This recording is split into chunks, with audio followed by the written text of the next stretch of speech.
Was there a Detroit sound? You think there's a Detroit sound? Yes. We're all originals. Yeah. I mean, look at Tommy Flanagan. I grew up with Tommy and Barry and Kenny Burrell. And we're all very close. And our hero at the time from Detroit was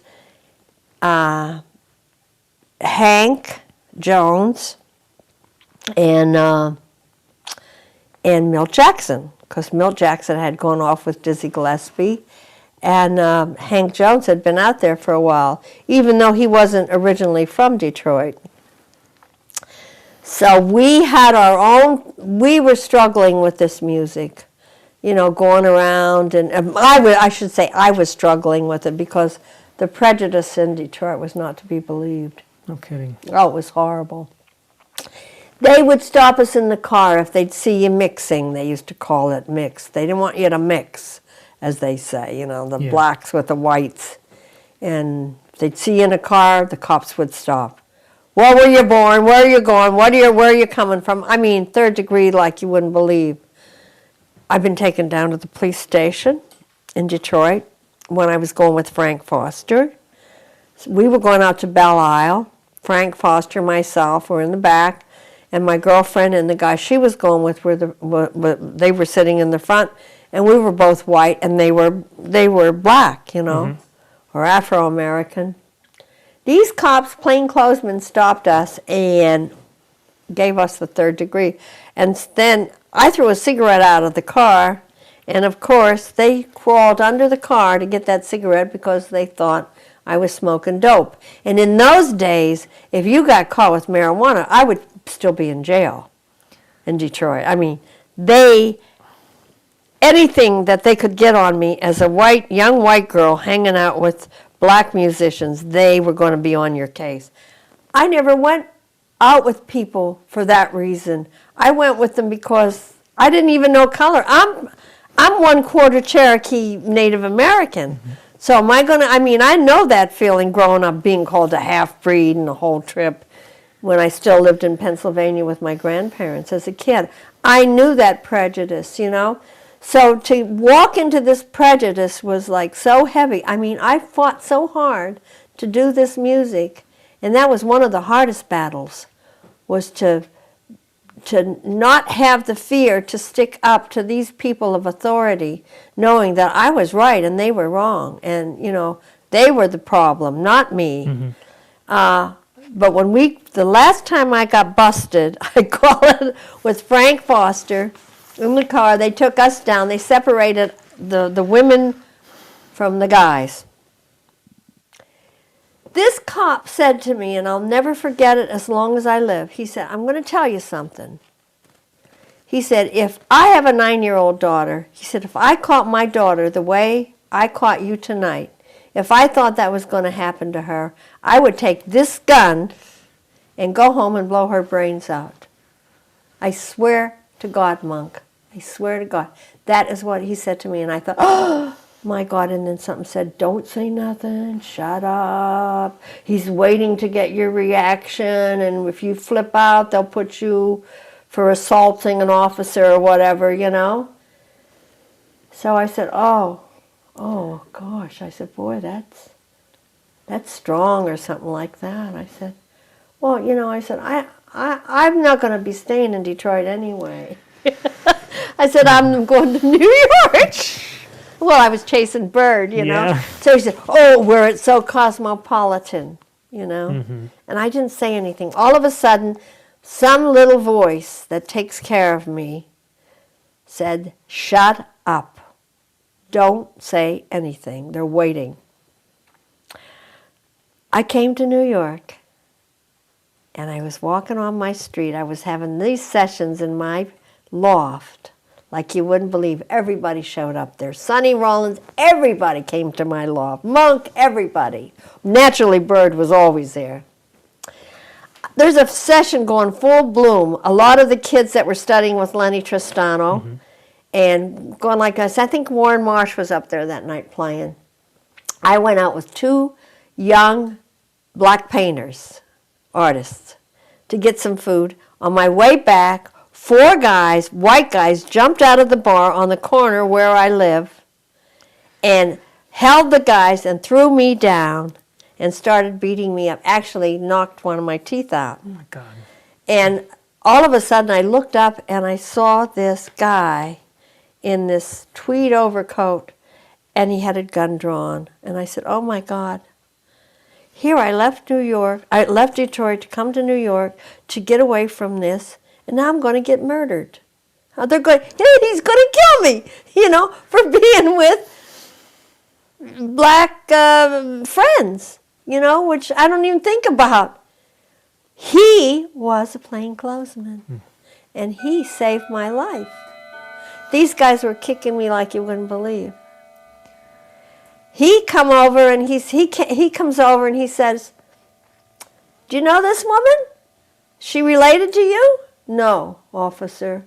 He, of course, showed his badge because he was, again, a plainclothesman. And so then he took them aside, and then he took me aside. He said, what do you want to do about this? Do you want to press charges? And I said, yeah. He said, I'm going to tell you something. They know where you live, so you do what you want. He said, I'll do anything you want me to do. And so I talked to the two guys that I was with, the two painters, and they said, Shelia, let it go.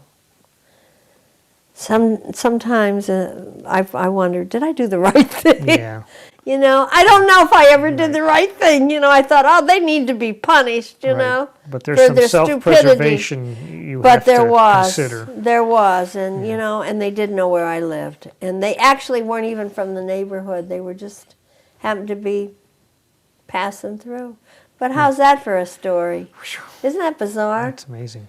Yeah? This is before you were married Yes. in New York. Yes, it's Yeah. before. It was. Well, actually, no. I was married. I was married, but we were kind of separated for a year or so. I don't know. We had lived in Brooklyn, and then I moved to New York. And when I started studying with Lenny Tristano, and then Duke, we sort of like had this year separation. Mm-hmm. And then we got back together again. And then, of course, I had my daughter. Was that, did you ever have any similar incidents with your marriage like that? No, and I'll tell you why. Because once Duke and I got married, we weren't together very long. Mm-hmm. It was weird. We weren't together. We actually were together a total of 7 years. But up until the time after my daughter was born, shortly after my daughter was born, I was just too much for him. And he was, had his own personal problems, which I won't go into detail. And he left. And, now that I think back about it, it was the best thing that ever happened to me. He did me the biggest favor in life because, trying to deal with his emotions and what he was going through and, it was very difficult. And then having this baby, and which I raised by myself. So it was not easy. But I used to get a lot of prejudiced remarks about her. I remember one time I was taking my daughter, loved the beach, and we'd go out to Reese Park, and there'd be like these young boys would come around and they'd form a circle. And they'd say, ah, look at the little nigger baby, ah, and they'd point at her, And I often wondered, gee, I wonder if she ever remember that. Mm-hmm. I remember one time I was on a subway, and there was this white woman with 2 kids, and she sat there, and I had my daughter, and she said, oh, look at that cute little colored baby. Where did you get her? It's amazing how your higher power works. Comes right on the scene for you, comes into your brain. I never would have thought this, but somebody else did, somebody of much more magnitude. And I said, without even, it's one of those, where did that come from? I'm not in music, but in, in protecting myself or showing off or whatever. I said, oh, you like her? Yeah, she's so cute. Where'd you get her? I said, are those your 2 children? And she said, yes. I said, well, I got her the same way you got them. And I don't know where that came from, but it was out, And then sometimes I say, geez, where did these must be from the Native American side of me. Uh-huh. I mean, Maybe. I don't know where it came from, but it just comes like things like that happen. Yeah. But harassment, not to the point where I was beat up anymore. Comments once in a while. But again, with Duke, I don't remember any incidents with Duke, But then again, we hung out at night. I'd go to the clubs where he was working, or I sort of like let it pass over. Yeah. But I remember in Detroit at one point getting so tired of being stopped by the cops when I was living there that I just told them that I was mixed. I said, I'll get rid of them. And they were and they figured, well, who would dare want to be black or part black? I mean, she must be telling the truth. But I said, this is what I said. I said, what, I can't be with my brothers? Again, that was another one of those, So when I say, like, really working hard for this music, I would. That's why today, if it's like the reversed prejudice now against white musicians, with some of the younger musicians coming up, some of the younger Afro-American musicians coming up, I think, oh my God, if you only knew how much I suffered to keep this music alive, whether it's singing it, spreading the word, going to the clubs, teaching it, whatever. You have no idea how hard I worked. If you knew what I went through to preserve this music, it was the most important thing in my life. It came before practically anything. It was on the same level as my daughter. You would never, ever get an attitude about, it's not my culture. That was said to me one time. Oh, she's a wonderful singer, but it's not her culture. I notice one of the things on your wall here. It's a plaque from the Downbeat? Society of Culturally Concerned. And it Yes. says, for lifetime achievement and major contribution to African American music. Yeah. Yeah. Is jazz...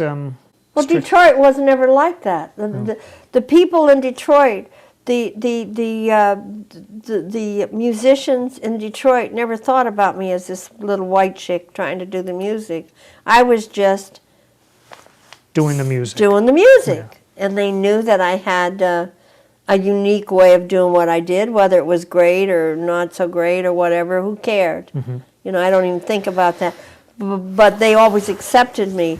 And I got accepted by Bird. I mean, I feel this way. If Charlie Parker could accept me, then, and you can't accept me, then I'm sorry. You must have a problem Yeah, somewhere. I've already passed the audition. Yeah, really.